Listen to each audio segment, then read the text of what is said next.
Welcome to the Prophecy Club. Sometimes it's hard to understand everything to do with Bible prophecy if you don't understand the occult, things like world government. In other words, sometimes we have to have outside information to understand what the Bible is talking about. Today, we put together 6 DVDs, 5 titles, valued at $170 for a gift of $40. And these are all about the occult. They are. What's wrong with Halloween?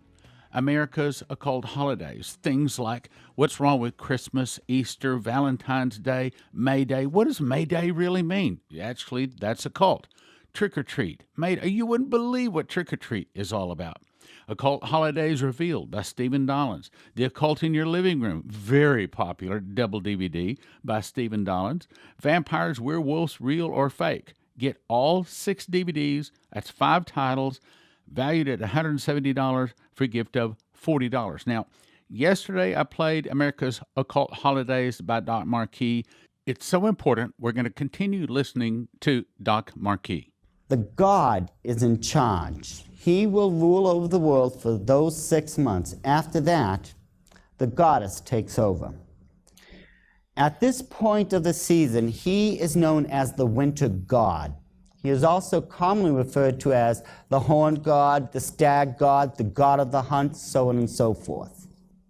It is for this reason, his symbol, the 5-pointed star now, you've been placing it on top of these Christmas trees. How many of us have done this in the past? Be honest, yeah. We've been putting those on top of our trees.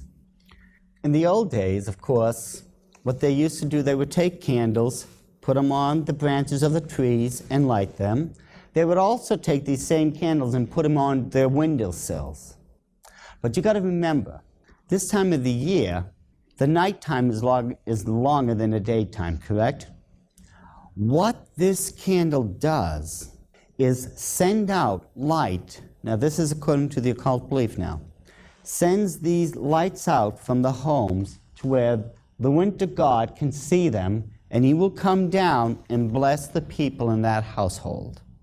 These lights are welcoming back the winter god himself. But of course, nowadays, we've modernized this, and we have these multicolored lights that blink on and off, and these fake candles we put in the windowsill, but it's still the exact same thing. You put those on your trees, you put those on top of your windowsills, you're doing exactly what those people in the occult are doing to this very day. You're welcoming in the occult winter god. Then, of course, there are the various plants that we are using to celebrate the season. We've seen mistletoe before. It's a green plant with white berries that are very, very poisonous. The mistletoe is a very sacred plant in the occult world. It's a fertility plant. It's for this reason that the custom of when you walk under the mistletoe you're supposed to kiss, that's what it's symbolizing, the rites of fertility.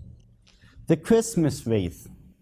It is circular in its design, and it was done so for a reason. And I'm going to try to be as tactful about this as possible. But if the truth be known, this, first of all, represents the cycle of life and the cycle of reincarnation. The reason that is so is because, occultically speaking, again, this is another fertility symbol because it represents the female sexual organs. And it's for this reason why in the occult world there is still place candles around it, because it symbolizes the male phallic symbol, the unification of both of them. And of course, we've seen the holly plant before. This is again another fertility plant. It's a minor one in the occult, but this one is still used to celebrate the Yule season in the occult world. And of course, a lot of us honestly believe that these holidays are harmless, that there's nothing wrong with them. As we continue along, how many people, if this is really a harmless holiday, could honestly right now explain the origins of Santa Claus? Let's face it, Santa Claus, just like these holidays, just didn't fall out of heaven. They had to have come somewhere. In the occult world, remember, as I stated before, the winter god is known as the stag god. Through the myth that are found in the occult world, Satan is actually trying to convince his followers that he is like God. See, God has three qualities that, of course, no one else has. He's omniscient, omnipresent, and omnipotent. He sees all, he knows all, he is all-powerful. This is God, just part of God. When we look at the characteristics of Santa Claus, how many of us remember Santa Claus is also omnipotent, according to the legends? Do you know he can tell you at any given time who's been bad and who's been good?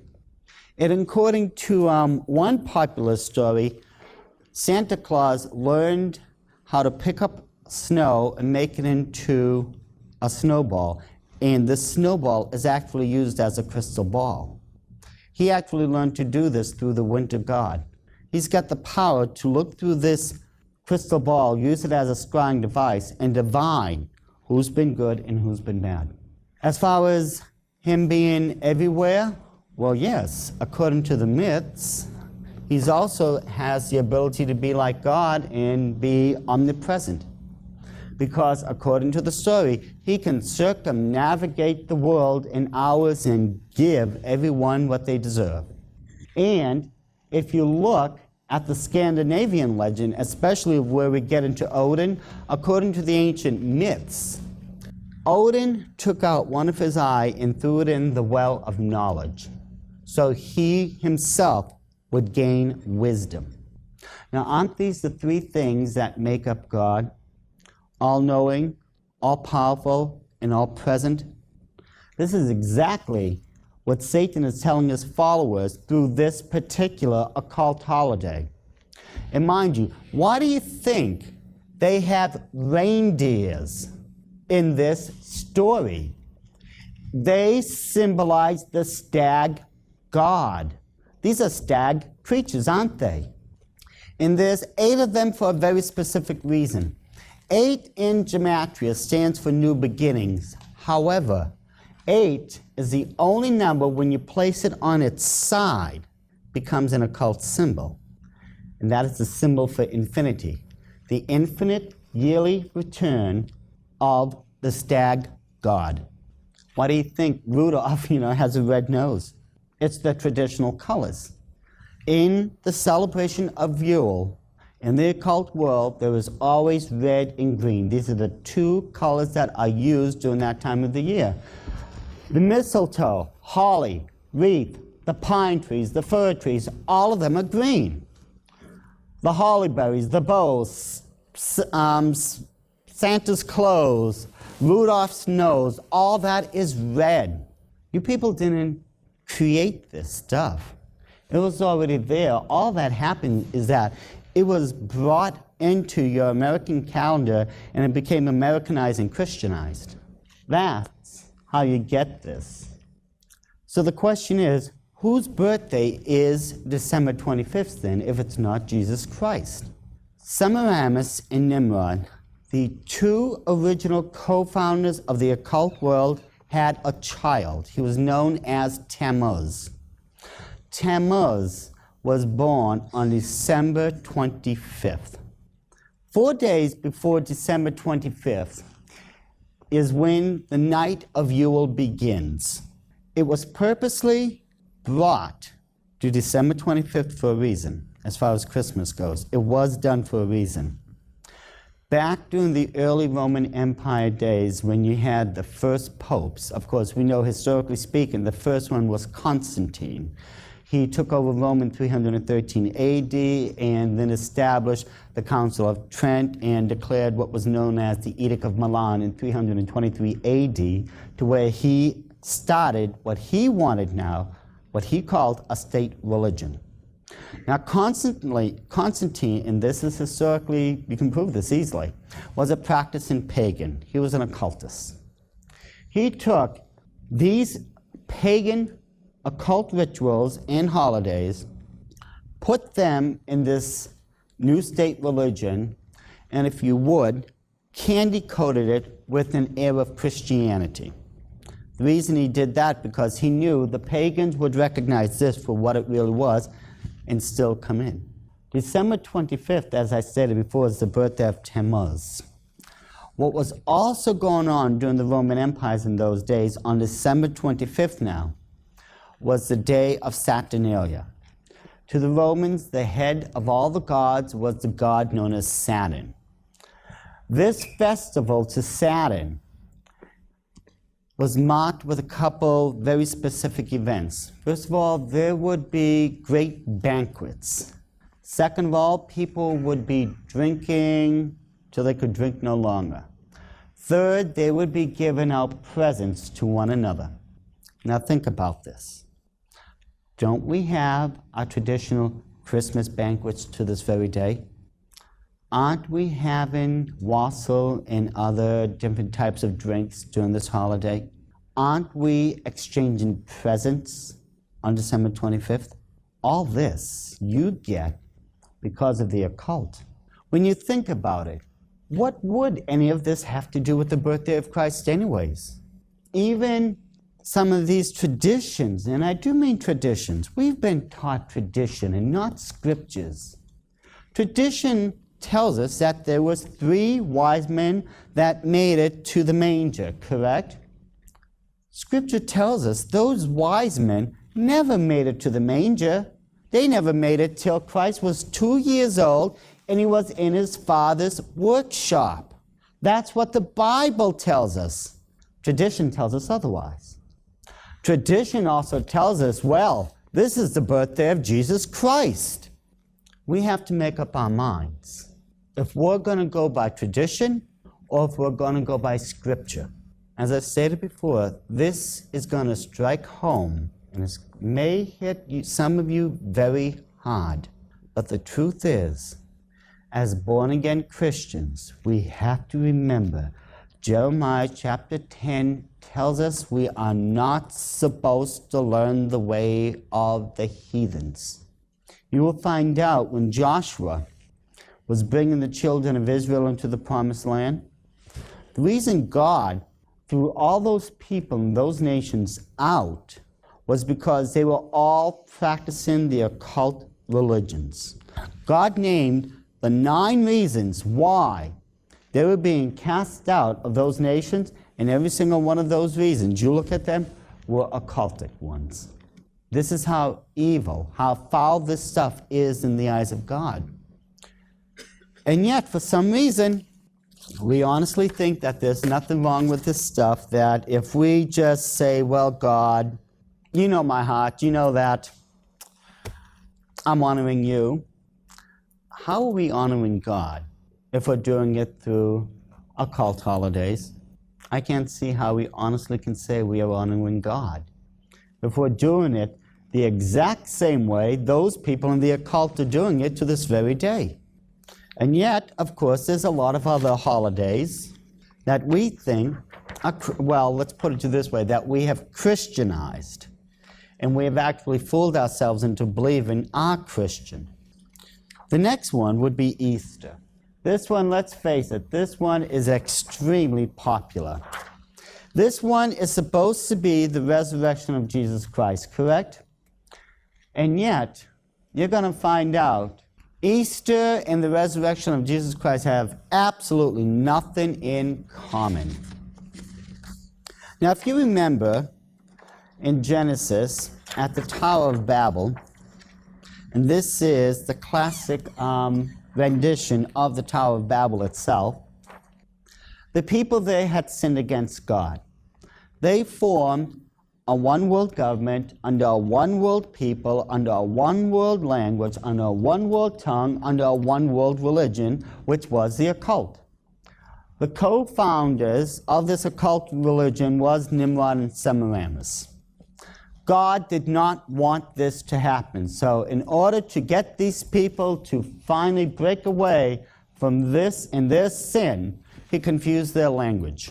The people went throughout the entire world. Now think about this for a second. When these people left, do you think that they forgot anything? Do you think that they suddenly forgot their occult religion? Do you think they finally, that they forgot where they came from and what they did? Of course they didn't. When we take a look at the next great empire that came about after Babylon, we see something very interesting here. Now down here is the Great Pyramid of Giza. It's on the Giza Plateau in Egypt. But if you look at the top one, that is what's known as a step pyramid. It was one of the earliest pyramids ever built. It was built by the pharaoh Giza. Isn't that the exact formation that they were building the Tower of Babylon with? Something very interesting is happening to us both historically and prophetically. It all started in Babylon, as far as our civilization goes. A one-world religion, one world people under one world language, one financial system, so on and so forth. It's going to come around, and according to the scriptures, we're going to have Babylon all over again. We're going to have this one world order under one world people, under one world occult religion. We're doomed to repeat history because we did not learn the mistakes of it. We have really gone off the mark. But as I stated before, you will notice, same formation. What is even more interesting, how many people have heard of the European Common Market? And that they're trying to create a one world monetary system known as the European Unit. Here is their official logo. What is that?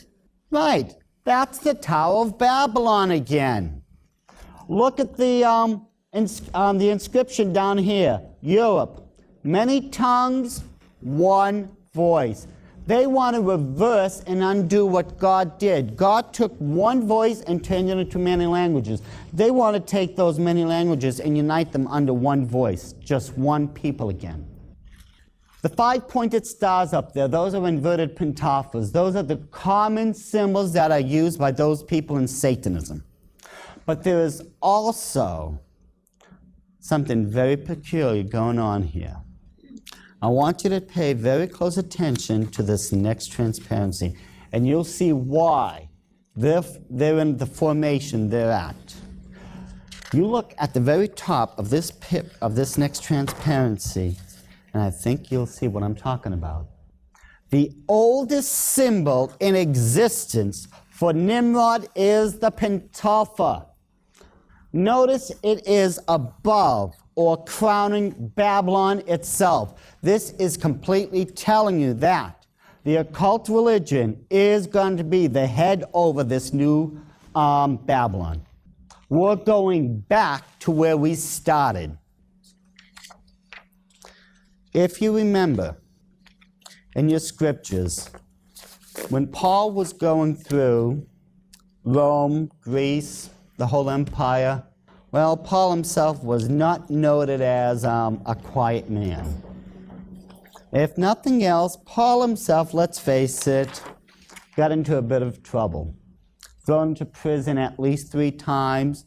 They tried to stone him to death. They definitely ran him out of town many times. And there was one particular event, if you people will recall it in the scriptures, where they went into, they actually were trying to get into this one temple and trying to tell these people, you're not supposed to be worshiping these false gods. And if you remember, this was in the city of Ephesus. These people were worshiping a goddess known as Diana.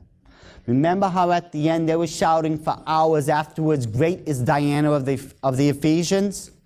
They were doing this for a reason, but if you look at this list over here, Semiramis and Nimrod, their names are the only thing that change in the entire occult world. The practices are the same, but because the people went to Egypt, to Mesopotamia, to the Median Persian Empire, to Greece, to Rome, to Great Britain, and finally to America, the names were changed because of culture. The practices are still the same. Remember, when it finally got to Egypt, the sun god, which is what Nimrod was, is now known as Ra, the sun god. The moon goddess is now Isis. That's all that happened. The names changed, but the beliefs remained the same. When Paul finally got to Ephesus, the goddess that they were shouting about is Diana. This is one of the oldest statues that represents the goddess Diana. This is who they were making a big stink about back then. They were standing up in that temple for hours praising and worshiping this statue. Now remember, as I told you before, Semiramis is a fertility goddess. It is for this reason that you will notice that Diana is a many-breasted figure. It is still a fertility goddess. It did not change. The only thing that changed was the name. Again, if we go to the Roman belief system, their empire, we will look at Artemis, the goddess of the hunt. And she is also a fertility goddess. These are the pagan people that the people in Egypt were worshiping. Now, why are they worshiping a fertility goddess? What's going on? How did this bring about Easter? According to those legends, which are still found in the occult world today, after the first year when Semiramis had died, a giant multicolored egg had fallen out of heaven and landed in the Euphrates River. It washed ashore and landed in a pile of wicker reed. You've seen wicker furniture before, correct? We know how strong and durable that stuff can be. Out of this egg, Semiramis, in her reincarnated form as the spring goddess, broke out and would bless those followers of hers. Now, first of all, this is where you get the multicolored egg, the Easter egg, from. This is also where you get the Easter basket from. And the reason you get the word Easter is because of the Babylonian. In the Babylonian Talmud, if you check on the name of Easter, it is properly spelled I-S-H-T-A-R. It got confused, a lot of people got this confused, with the Egyptian rendition of it. A lot of people thought it was Ishtar. But if you check the original transliteration, the Babylonian one, it is still pronounced Easter to this very day. That is just another name for Semiramis, the moon goddess, or the fertility goddess of the occult world. Now, how many people, be honest, have ever attended a sunrise service? Just raise your hand. If you've ever gone, of course we have. Why? Do you know there's nothing in the Bible to base that on? Scripture, whenever it talked about the dawn, the twilight, sunrise, sundown, the night, the dark, the light, the day, it was mentioned. God knows time. He knows when it's light and dark. He put it in the Bible. When you look at the book of John, and the apostle Peter ran to the sepulchre to check upon the body of Christ, it states, and while it was yet dark, not light, not a sunrise, it was dark out.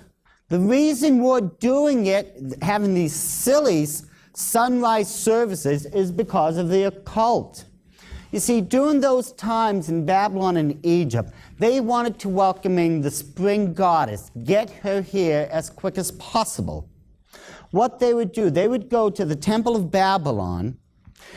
The priest would actually have new white robes made for the welcoming in of their Queen of Heaven, their spring goddess.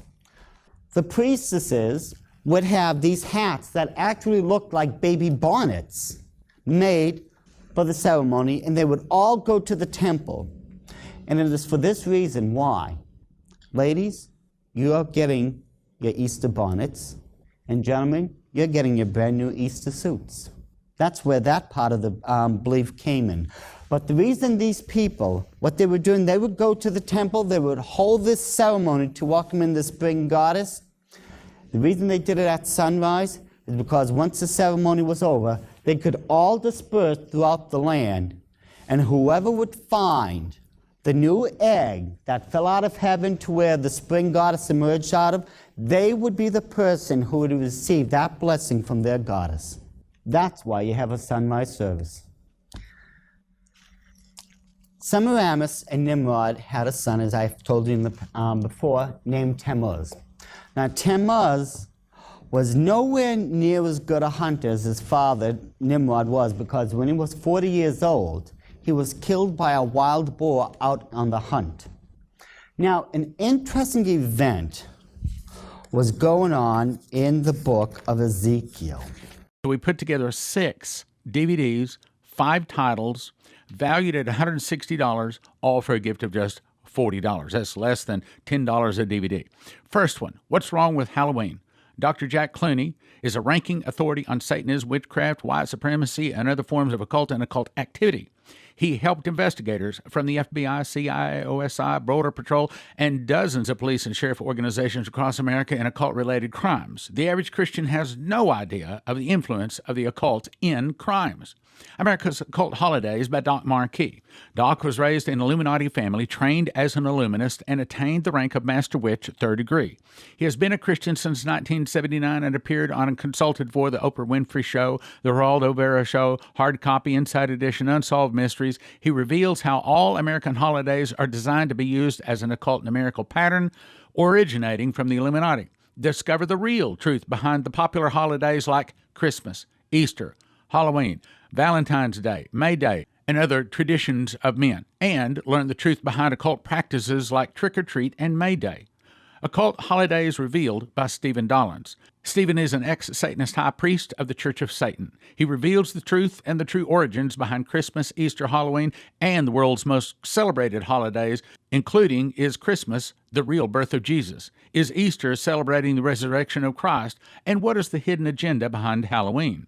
The Occult in Your Living Room, also by Stephen Dollins. Stephen exposes the subtle devices used to infiltrate the homes of Christians and non-Christians alike to lure the young and the old into the practice of witchcraft and Satanism.